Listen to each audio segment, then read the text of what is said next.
The Jersey Swap podcast is sponsored by Apollo Home.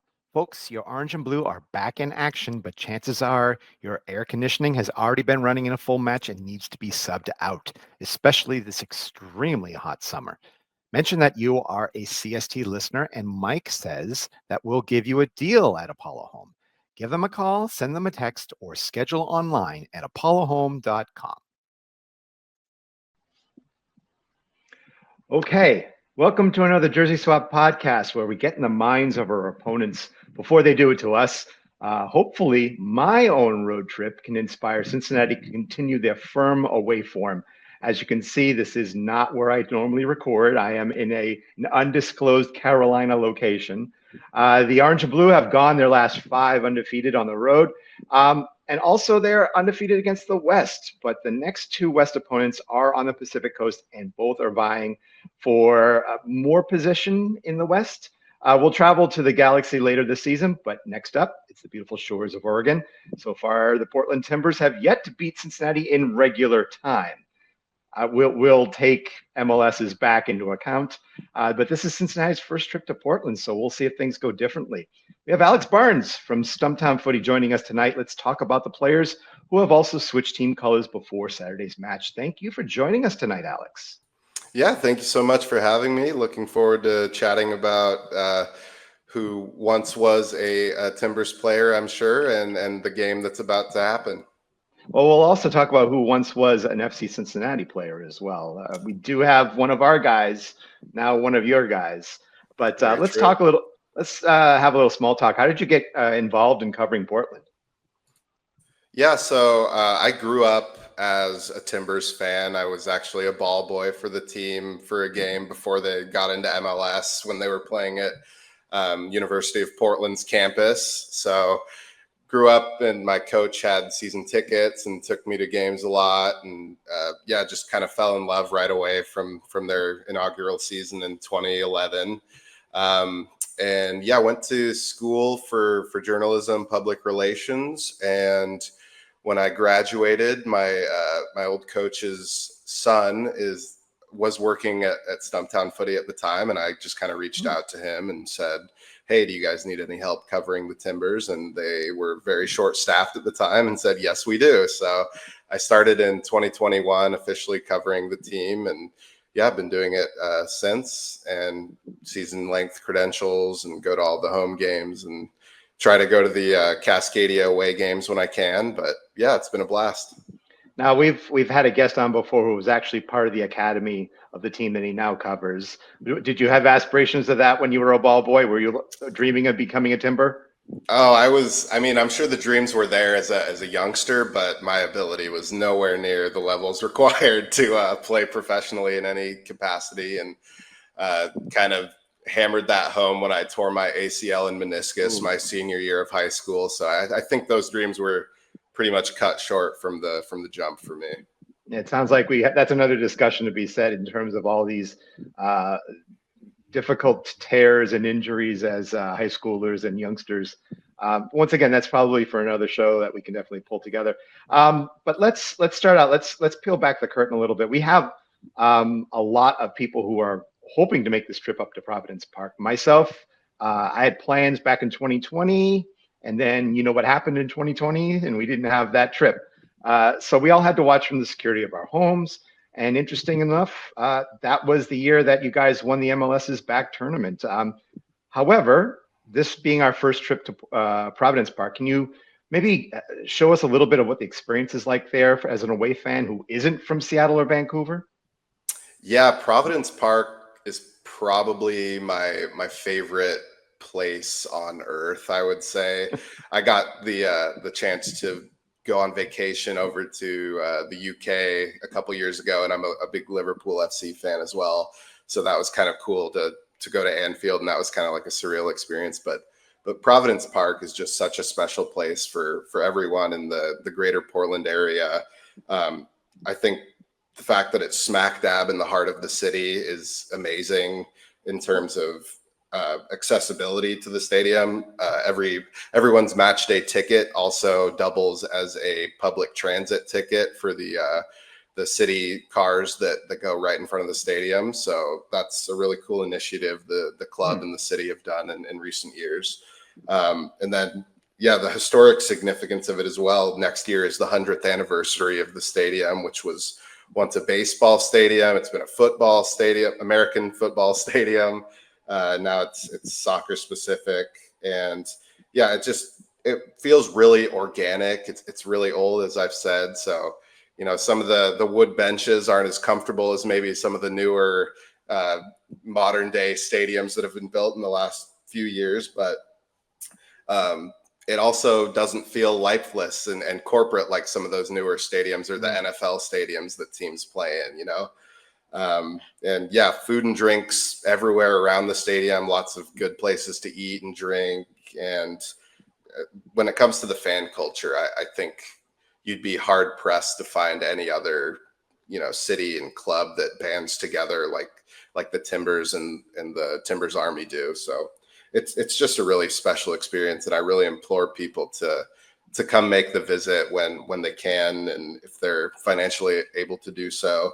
I would say away fans are tucked kind of in the southwest corner of the stadium, but they've got a pretty big section, I would say. But aside from, Seattle and Vancouver fans, or honestly, all of the Liga MX teams that have played, aside from maybe San Luis recently, they travel really well. And it's a really fun atmosphere when that place is packed and rocking. I mean, you've got a very unique way of celebrating your goals with the stumps being the slivers from the logs being cut.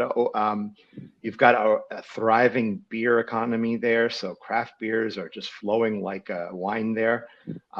It seems like a great away experience, and especially if you get the chance to go and see one of these gigantic tifos you guys get to unfurl, especially if Seattle's in town. Can't wait to hear some of the stories from some of our fans going to Providence Park. So let's talk a little bit about these two teams that are now clashing here. The biggest news, of course, is Evander swapping his green for our blue and orange. Arguably, you could say he was an MVP last season and he's an MVP this season. But much like our own MVP left, you now have accusations and demands that forced Evander to play his hand. I think we know the general demands and reasons, but we only see one side of the argument. Is there a counter argument for his departure? Yeah, it was a really tricky situation that the Timbers found themselves to end the 2024 season with Evander's very public social media comments about the club and ownership and general manager Ned Grabavoy specifically. I think a lot of it did stem from contract demands. I know that in Ned's end of season press conference, he very candidly stated that when Evander first got to the Timbers, he did not receive the net income that he expected to when he got here, which, that's really not on the team. I would say that's on the individual and their management to know what the U.S. tax system is like before you make a big switch like that with, a multi-million-dollar contract in front of you. And the Timbers, after that season in 2023, did make a $400,000 payment to Evander, along with some other, incentives to kind of help ease some of the concerns that he did have regarding that. It was, I'm trying not to make it sound like, sour grapes from a Timbers end, but bring on the sour grapes. We'll make great wine out of that one. Yeah. I just thought it was a really childish way to go about ending your time with a club that invested so much in you. And I know that he probably was coming from a vantage point of the team not being up to the level of talent or ability that he was in the 2024 season, especially because in his first season with the Timbers, I think it was a lot of betting in required for him to make that switch from Denmark to Portland. I think he only had 9 goals, and I can't remember how many assists he had in that opening season, but it wasn't like, blow your mind MVP numbers like he has put forth the last 2 years. But Yeah, he said the club broke some promises, but refused to elaborate in any way on what those promises were that were broken. And um, I was told by a club source that he asked to leave the club multiple transfer windows during his brief 2 years Really? in Portland. Yeah. So it's kind of a, pick who you want to believe in that scenario. But I will tell you a funny story about the end of season exit interviews from last year. The Timbers always bring all the media in to talk to some of the players and the coaches and general manager. And they do a thing for the media where they cater food and have everybody sit out in the parking lot and have a nice meal afterwards as kind of a thank you. And who rolls up to the training facility but Evander, and he double parks his Audi in the parking lot and gives a little like wink and wave to the media there. And I thought that kind of said a lot about where his mind was at following the season. So, I mean, he's a really talented player. Obviously, I don't think he's a bad person. All of my experiences talking to him post game or at the training facility were really positive. But much like, Santi Moreno, who just left the Timbers this transfer window, I thought the exit was, a bit uncalled for. Yeah, I have a feeling that the exit / entrance of Evander here, it feels a little bit like a parallel to how Lucho Acosta's left and reappeared in certain teams. But it's definitely a different player altogether in terms of how they, I think, exhibit themselves on the pitch. It sounds to us like this might be a warning sign in the future if we're not too careful about things. But it sounds also like if you play well and the fans and front office treat you well as well, maybe we can avoid a second coming of this type of thing. But I guess you sort of answered the question I have is what the general opinion of Evander in Portland is after the fact. I mean, are the fans treating him like he's betrayed them, or are they sort of seeing from his point of view sometimes? Honestly, it's been really surprising reading some of the comments we have on our site at Stumptown Footy, where a lot of people took Evander's side in the whole situation, where I don't know if that's fatigue from, a few years of not making the playoffs and falling short of expectations, or past mismanagement that ownership has made.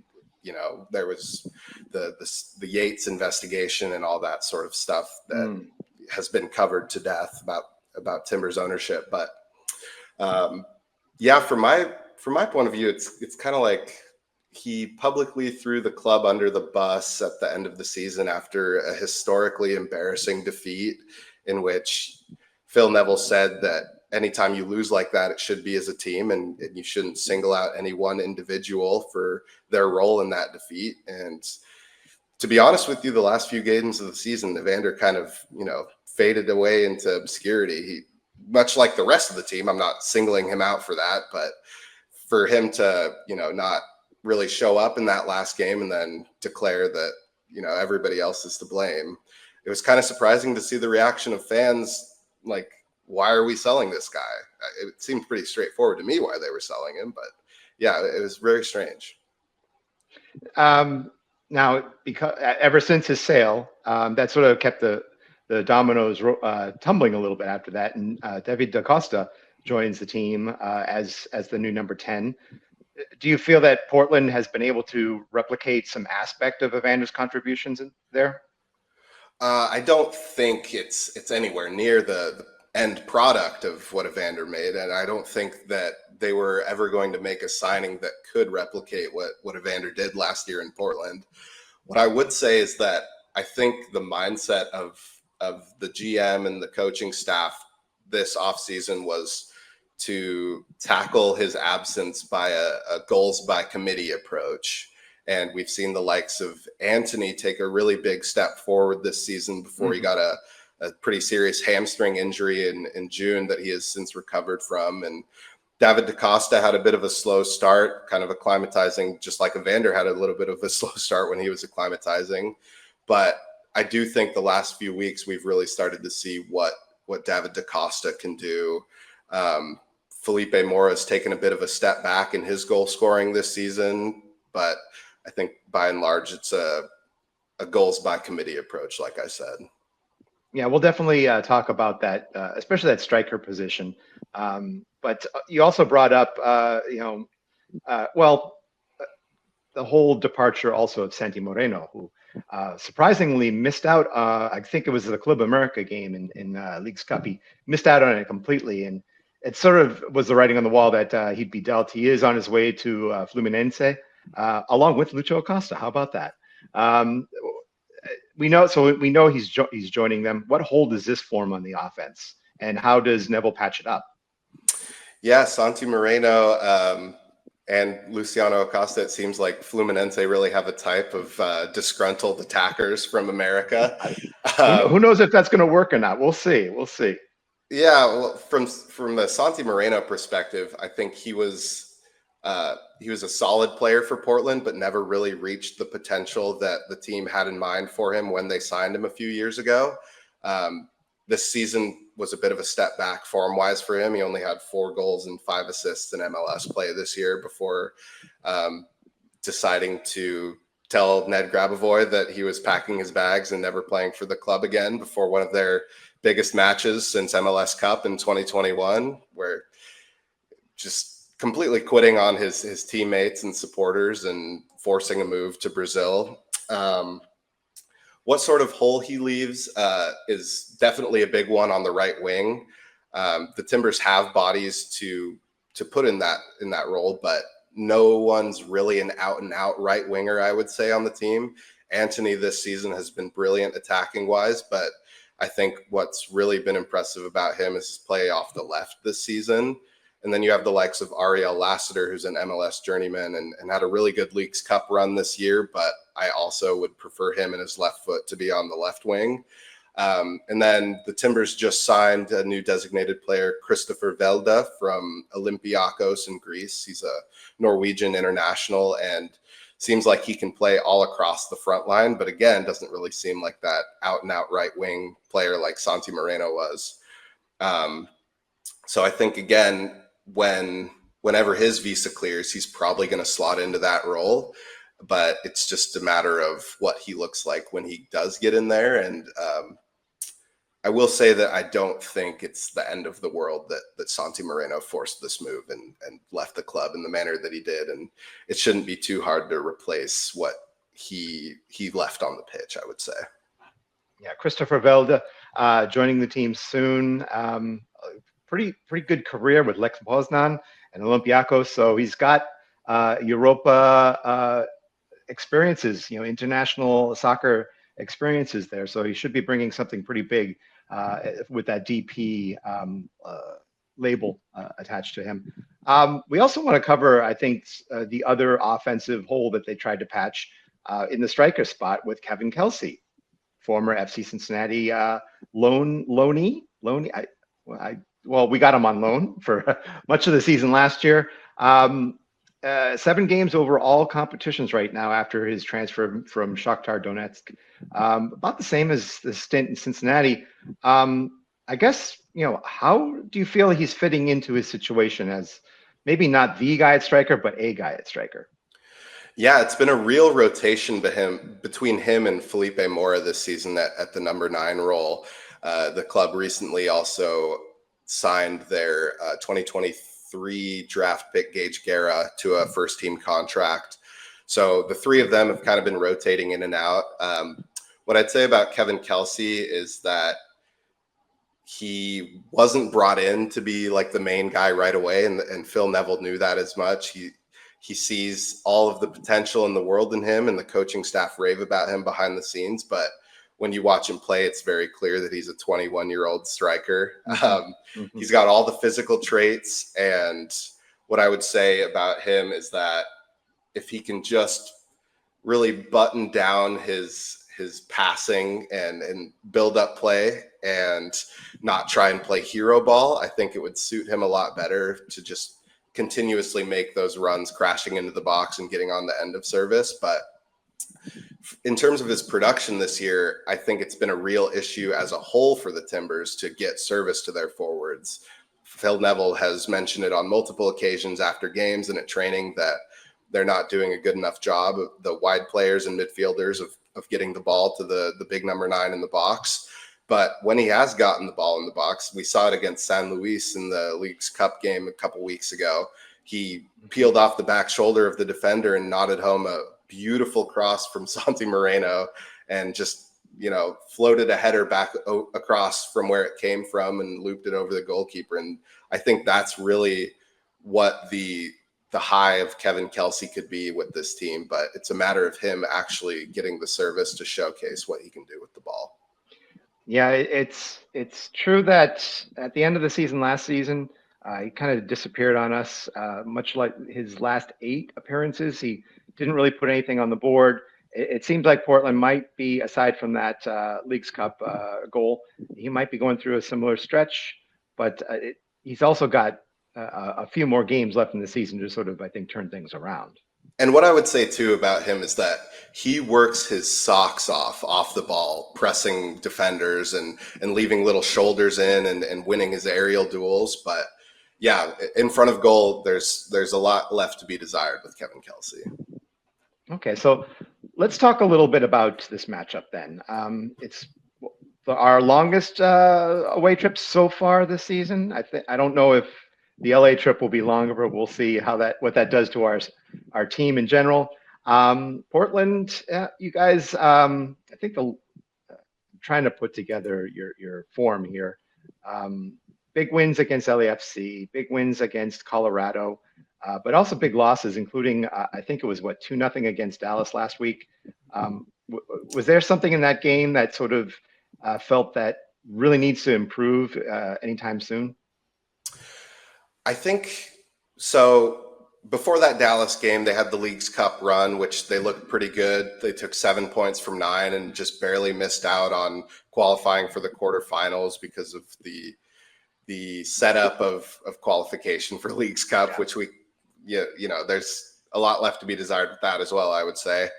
And then before the League's Cup, they had probably their best win of the season, a 1-0 away win on the road to LAFC, which was kind of an eye-opener, like, oh man, this team might actually, make a push for the playoffs at the end of the year. But before that, late June, early July, they went through a little bit of a rough patch where they lost to cellar-dwelling Toronto FC and struggling St. Louis City, which both of those performances were like, ooh, man, I don't know what the high end of this team can look like this year, but in terms of the Dallas game, they didn't play in League's Cup, and the Timbers had played 3 games in a week and a half. And conditions weather-wise in Dallas were brutal. Heat and just, I think, fatigue played a big part in that game. And not to mention Max Crepeau dropping the ball in front of Petar Musa's foot to tap in. And then, set piece conceded, another set piece goal conceded from the Timbers, which they've been better about this season compared to last, but in the last few weeks, I think it's really started to rear its ugly head again. So form-wise, this team's been kind of a roller coaster this year. And I think a lot of that dip late June, early July had to do with the hamstring injury that Anthony had, which forced the team to switch to a 3 at the back due to the lack of forwards. And Jonathan Rodriguez, the DP, who was the team leading goal scorer last season, being put on season-ending injury because of a knee issue that he's got. So been up and down, but with these new signings coming in the door and everybody back healthy, I think the Timbers have a real shot to make a strong push for 4th in the West. Yeah, I was about to ask about that formation. It seemed like 3-4-3, 4-3-3, a little bit all over the map. Do you feel that he can definitely settle on a 4-3-3 now that he's got the guns up front to play? Yeah, both Phil Neville and Ned Grabavoy have stated publicly that this team is built to play in a 4-2-3-1 setup, which looks a lot like a 4-3-3 depending on where the midfielders are at. But the front line of Anthony on the left, David DaCosta on the right, and insert right winger David DaCosta in the middle and insert right winger behind either Kevin Kelsy or Felipe Mora. David Ashala has been a stalwart in the midfield this year. I think he's one of the better defensive midfielders in the league. Now, who's partnering him? It's been also a rotation of Diego Chara, who has been incredible for the Timbers, one of the best players in club history, if not the best. But he's, approaching 40 years old and can't do it on a weekly basis anymore. And then Christian Paredes, who's been with the team for a long time now, but hasn't really cemented himself as a week in, week out starter. And João Ortiz, who they brought in from Ecuador in the offseason, but hasn't really looked like somebody that you can rely on defensively, especially. I think he's gotten a lot better with his ball retention and passing, but sometimes the midfield can get run through whenever opposing teams are on the attack. I would say that the revelations this season have been along that back line. Jimmer Forey at left back has been incredible out of Colombia. He's been one of the Timbers players of the season, as has center back Finn Sermon, who has really done a nice job, the 20-year-old New Zealand international, after coming in late summer last year and only playing once in 2024 in Seattle on decision day, which he put in a man of the match level performance, and he's just followed that up week after week.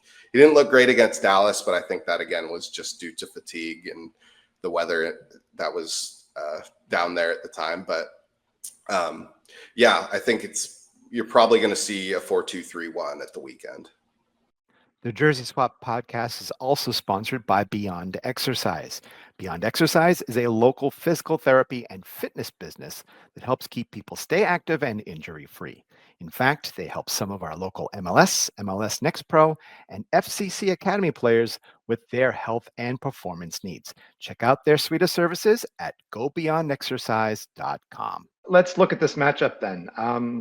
I won't immediately ask you for a prediction, but I will ask, is there anybody on FC Cincinnati that you feel will, other than Evander, let's just put him out, that you feel will give the most issues with the Portland team, will cause the most havoc in this game? Yeah, Luca Orishano really, really scares me. I can't rate that kid highly enough. I think he's so good for you guys. And if he's operating off the left, there's a lot of times where Juan Mosquera, our right back, bombs forward and leaves a lot of space in behind for either Finn Sermon or Dario Zuparic to cover whoever's starting on that right side. So I would say that that's an area of danger. And then also just collectively set piece defending.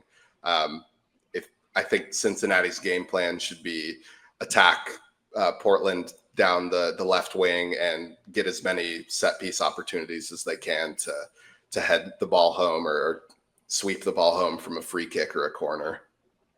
As much as you say Luca Orishano would cause trouble, his status is up in the air. He looked like he might have suffered a little bit of an injury. He had to come out the past game, but that only opens up for Ender Echenique, brand new Venezuelan winger that we've picked up. He's got speed for days too. So I think regardless if it's Luca on the edge or Ender on the edge, you're going to have somebody who is going to try to burn through the edge and find a streaker in the middle, whether it be the returning Kevin Denke or maybe even Kai Kamara gets his first goal as an FC Cincinnati player. But let's go straight to the predictions then. I know we're extreme homers sometimes on this, so let your freak flag fly here and give your prediction in this game. I honestly believe that it's going to be like a high-scoring draw, like a 3-3, 4-4 sort of game. I think until I see the Timbers backline tighten things up, the last few weeks have been a little bit of a concern. And I'm hoping that Anthony's return at home, it's his first game back at Providence Park since the injury he suffered in mid-June. I think he's been the key to a lot of Portland's attacking success. And I think when the goal scoring dropped off for them in the middle of the year, I think it was a lot down to him not being available. So I think high scoring game, 3-3 is what I'll say. I'm going to go the opposite. I'm going to say it's a low scoring game. And I'm going to also say it's a draw as well. I don't think it's going to be 0-0. I think it's going to be a 1-1 draw. And I think you're going to have both players that have exchanged kits, they're going to raise up their hands. They're not going to celebrate their goals. So I really think that the defense is still pretty strong for Cincinnati, and that's really what they need to lean on now that they've got Miles Robinson, Matt Miazga, and hopefully in some utility role, Nick Hagland. I want to see them sort of show that they can, shut the door in the back here and make it so that when they have a full team, I do want to emphasize that they won't have Brian Anunga in this game because of a red card he picked up. If they had, I think, a solid 11, a full 11 against Charlotte, it probably would have stayed 0-0 for the rest of the game. So that being said, I'm going to call it a 1-1 draw. Yeah, I'm so terrible with predictions in general, and this team specifically, the Portland Timbers. You never know what you're going to get at Providence Park. It could be a horrible defeat, like a 5-0 in the play-in game at the end of the year, or it could be a big 4-2 win against the Galaxy. But you just never know. It could be what was it? Was it 5-1, 5-0 that you guys beat San Luis? 4-0. I forget. 4-0. I'm trying. I almost said 7-0, but that was your rivals to the north. We don't want to talk about them. Well, can we maybe close out by talking about them? I mean, what is how does it feel right now in Cascadia with both Seattle and Vancouver pressing for the supporter shield, and you guys sticking around, maybe even having matchups in the playoffs? What is the fervor up there with all three teams? Yeah, it's been an incredible year for the Pacific Northwest soccer. Vancouver came out of nowhere, really, and with signing Thomas Muller, I think that is only going to make them even better. That was what a lot of people wanted Thomas Muller here, and apparently he didn't want to sell himself all over the place. So good luck to Vancouver with him. Yeah, I think he'll probably do well, depending on, he's pretty old too, depending on how much he plays and what it looks like when he beds into the system up there. But yeah, with the Club World Cup and Seattle's involvement in that, it's kind of, it was pretty fun watching them just, get a participation trophy, and we didn't get beat that badly in every game. I think, whenever the teams play against each other, it's just, studs up tackles and elbows. And I think it would be really fun to match up with Seattle in the playoffs, because they have never beaten Portland over a playoff series in MLS play.